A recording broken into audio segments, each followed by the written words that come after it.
Thank you so much to my dear friend, to Steve Olson, who really was the genius behind Select USA, and with whom I'm so pleased to work with on Select LA, and Stephen and everybody from the World Trade Center, Bill Allen, LA EDC. And thank you all for being here. Sawaditen bui, bon après-midi, buenas tardes, show hao, dobre opoletne, huwa ilta paiva, guten Nachmittag, namaskar, yunaput, konnichiwa, annyeonghaseyo, boa tarde, buonaziwa, ciao, bui, chua, and good afternoon. I hope I got everybody's language there. I'm still working on my Finnish and my Vietnamese there, so excuse me to my dear friends. Sorry? Marhaba. Thank you. Arabic. I looked just at the RSVPs. Maybe you RSVP'd late, but I'm glad to always have Arabic as well. And good afternoon. Thank you, everybody, for taking time to be here today. We are so excited about the energy, the talent, the passion that is in this room. And it's really extraordinary, and it's made possible when you bring together private and public actors. When you bring the entire world here, I can only imagine what time it is for some of you because you've literally come from around the world to be here. But CEOs and diplomats, municipal leaders, my friends from Guangzhou and Auckland, our sister cities that are here, we have a common goal, which is here today to forge partnerships right now that can help us be more prosperous in the future. Partnerships to create jobs, partnerships to grow our economies, and partnerships that will bring our people closer together. Because commerce and money is nice, but human relationships are more important and more lasting. And so I want to thank everybody who's made this all possible here today. And it's a pleasure to have counterparts from, as I mentioned, our two sister cities, Bill Cashmore, who's the Deputy Mayor of Auckland, and Chen Zhuying, the Executive Vice Mayor of Guangzhou. Thank you. I'll be meeting with them just after this, but what a pleasure it is to welcome you back. Also, I know you've had Councilmember David Ryu here as well today, our consuls general that are here representing Mexico and Finland and Poland, whoops, I didn't do any Polish, and the Czech Republic, and hundreds of business leaders representing the city's most important sectors. As we speak, it's kind of a little bit of storm clouds overhead, the potential of a trade war globally, playing out in the headlines. There's voices from DC and foreign capitals who are calling for us to go inward, to keep people out, to keep goods out, looking for more nationalism, more isolationism, and less engagement. And I know that some look at this country and wonder about our commitments to the world, to diplomacy, to our longtime alliances, to a fair trade system. And this debate leads us to ask what kind of country and city we wish to be, what kind of world we wish to push forward. I think it's clear who we are here in Los Angeles. We know too often, sometimes we're at loggerheads even with our own national leaders. Washington, too often, instead of reaching out and putting a hand to our valued partners and friends and trading allies, we often have, instead of an open hand, a closed fist. But here in LA, I think we can stake a different pathway and a different claim.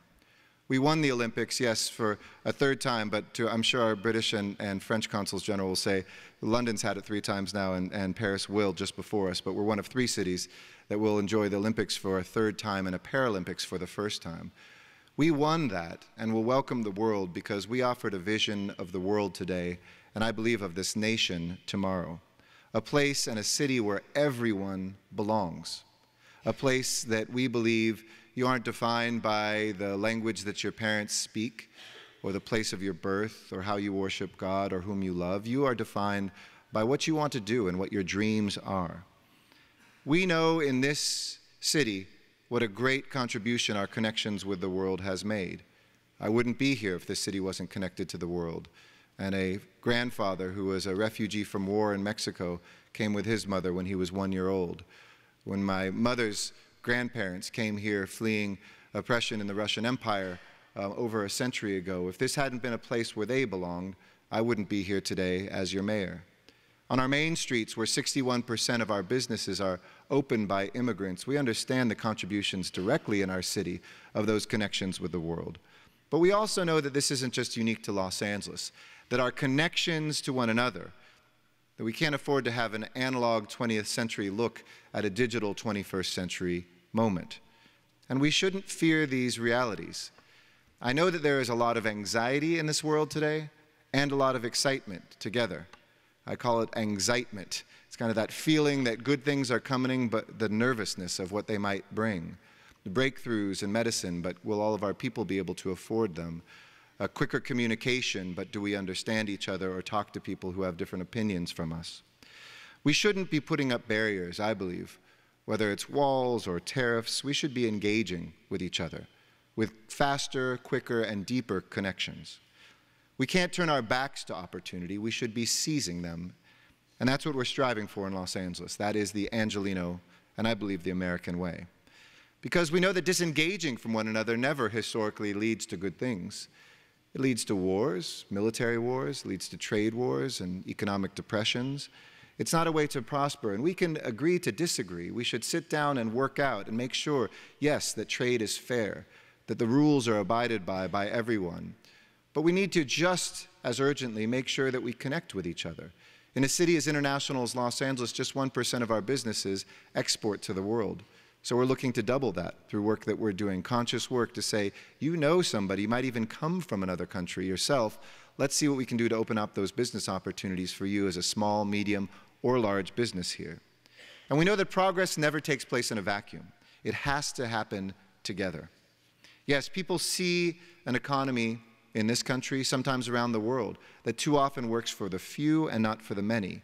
Yes, technology has never been more disruptive, and we're not sure if there will be jobs for us in the future. But yes, in this country, partisanship, the discussion between parties has never been greater, the disagreements. But that means that it's up to us at the people-to-people and the local level to cut through those headlines, to make sure that those divisions are replaced by things that bring us together and multiply our progress together. We know that our city's moment has arrived here in Los Angeles. Our global connections have never been stronger. We're in the midst of one of those great LA decades. We had it in the 1930s when we hosted our first Olympics, ironically, and we built a great city. In the 1980s, when we became a great global city and again hosted the Olympics, but saw an international airport, we saw the connections with the world. And then this decade, where we have seen this truly be a Pacific century, here in this city where Los Angeles to China is now the most traveled transoceanic air corridor, replacing New York to London, which had been the dominant one since the beginning of air travel. That's not going to change in our lifetimes. And how we can seize this moment as this northern capital of Latin America and this eastern capital of the Pacific Rim and the western capital of the United States, Los Angeles is a place you need to be, and where we want you to be as well. In just 4.5 years since I've been mayor, we've seen 170,000 jobs be created. That's the size of a decent-sized American city. I know that's just a small neighborhood in China, but that's a decent-sized American city. We've cut our unemployment rate by more than half. More than 222,000 businesses have set up shop here in those 4.5 years. And our city's economy now is the third largest in the world. Now, you might be thinking I'm talking about GDP. And GDP is interesting, but it's kind of an artificial thing, right? The borders of a country are the results of history and arbitrary things like war and colonialism. States, at least in this country, are also the same kind of accidental boundaries. But a city is natural. It's organic. It's a place that people come and decide to stay if they want. And so if you measure economies by the size of urban economies, Tokyo is #1, New York is #2, and we're just behind, #3, even though we're 22nd in terms of our population globally.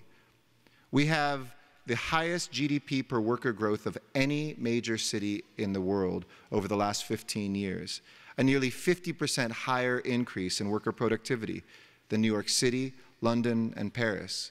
And foreign firms have helped drive this growth and productivity with close to 5,000 international firms across the county of Los Angeles employing more than 200,000 workers, translating to almost $13 billion in gross municipal product. And to get here, these businesses will send folks through LAX, now the 5th busiest airport in the world, the #1 origination and destination airport in America, with 70 new international nonstop flights just since I've been mayor in the last 4.5 years. We have the busiest port in the Western Hemisphere and in the Americas, and together with our airport, trade reached an all-time high of $400 billion here last year. And as we've said a few times, as I've said, since the last LA Summit, we won the gold. And we have a decade now to prepare for the Olympics and Paralympics, a point on the horizon for all of us to reimagine what do we want this city to be like. When visitors come to your house, you clean up, you make it look nice. Well, we're going to have the world coming here in a decade. And already we've made those decisions. 15 new rapid transit lines, the most built in an American city at any given time in modern history. We've made the commitment to building housing and make sure that we can end homelessness in this city and have affordable housing for all of our people. Global culture is thriving here, from the Lucas Museum that was mentioned, the Los Angeles County Museum, which is the most expensive expansion of a museum in America, the Motion Picture Academy Museum to highlight, finally, movie-making magic right here. And King Tut even chose Los Angeles first on his final world tour. Now, if you have time, we advise you to go down to the Exposition Park just about a mile south of here and see King Tut on the last time he will leave Egypt before permanently staying there in a couple years. So as Washington talks about barriers, we open up our doors, because doing so opens us up as well to growth and to prosperity, and most importantly, to friendship with you. While we look at these barriers that others see before us, we see instead these opportunities. And you just have to look around the skyline here in downtown to see that that isn't an abstraction for us. That's something physical right in our midst. Several of our largest projects downtown are made possible by investors from Asia, Europe, Canada. This doesn't scare us, this excites us. It creates jobs to know that Korean and Chinese and Japanese and British capital are helping build the Los Angeles of tomorrow. When heads of state like Justin Trudeau come to Los Angeles, I'm proud to be able to spend time with him, because this is the biggest collection of Canadians outside of Canada. For some 30+ countries, the largest population outside the home country. So when you come to Los Angeles, you're not coming someplace foreign, you're coming someplace familiar. You're coming home. And we're not waiting for the world to come to us to do business. We're sending our companies into the world. I'm going to be going this July to Asia, to Japan, to Korea, to Hong Kong, to Vietnam, to continue the work that we've been doing, to expand and to work on those trade deals, those investment and tourist ties that we have. We're certain of our place in the world, and we're secure about it. Seizing opportunities before us, not simply welcoming partners, but seeking you out. And that's really what today is all about. We are so eager to work with anyone who wants to pick up their pen and write a bit of this next chapter of Los Angeles' history with us, because it is here in our cities, in this city, that we will achieve the next cancer breakthrough. You heard Dr. Sun Shang talk about the medical breakthroughs that are happening here in this great biotech center. We'll build the rocket that takes us to Mars. SpaceX was just named the #1 disruptive business in the world yesterday by CNBC, who brought their usual conference down from Northern California to right here in Los Angeles. It's here we will develop technologies that will transform our communities and our commutes. And this isn't abstract rhetoric. Uber, Elevate brought the world's greatest vertical takeoff and landing vehicle companies here. These are the flying cars of the future you've heard about. It's going to happen maybe even before autonomous vehicles blanket our streets. And they wanted to be here in Los Angeles because this is the center of that technology. The world's first email was sent from Los Angeles up to Northern California. We are proud of this legacy of innovation. And we passed, as was mentioned, Measure M, the largest infrastructure package in United States history at the local level. In the next 40 years, it represents $120 billion of investment. And we want great companies. We already have Spanish and Chinese and Japanese companies that are helping us to build that infrastructure today, and we want them to help us build it tomorrow, to expand 15 rapid transit lines, create 770,000 jobs, to electrify our bus fleet, to do all the work that we want to have a healthier world as well as a more economically prosperous one. And our clean tech incubator, which is just here downtown, alongside investments in renewable energy, have created about 30,000 new green jobs here just in the last 5 years. I know you hear a lot about coal these days, and I know China's working hard to get off of coal. We're going to be coal-free here in Los Angeles for our energy generation in 2025. Those 30,000 new green jobs that we've created are the equivalent of 60% of this entire nation's remaining coal jobs, and we're just about 1% of the population. So think about that. We know what that future is. We know we can create great electricity and energy. We can electrify our fleets and have a zero-emissions port while creating jobs and economic prosperity. In fact, in 2016, we reduced our global greenhouse gas emissions by 11% in a single year. We reduced our unemployment rate that same year by 15%. These things go hand in hand. You're never going to hear me say, that is such a great idea, go do it someplace else. You're going to hear me say, that's a great idea, test it here. We want to do it here first. We want to succeed and or fail forward with you. This is the greatest platform in the world of the most diverse collection of human beings anywhere ever assembled, not just in the world today, but in human history. And why do we want you here?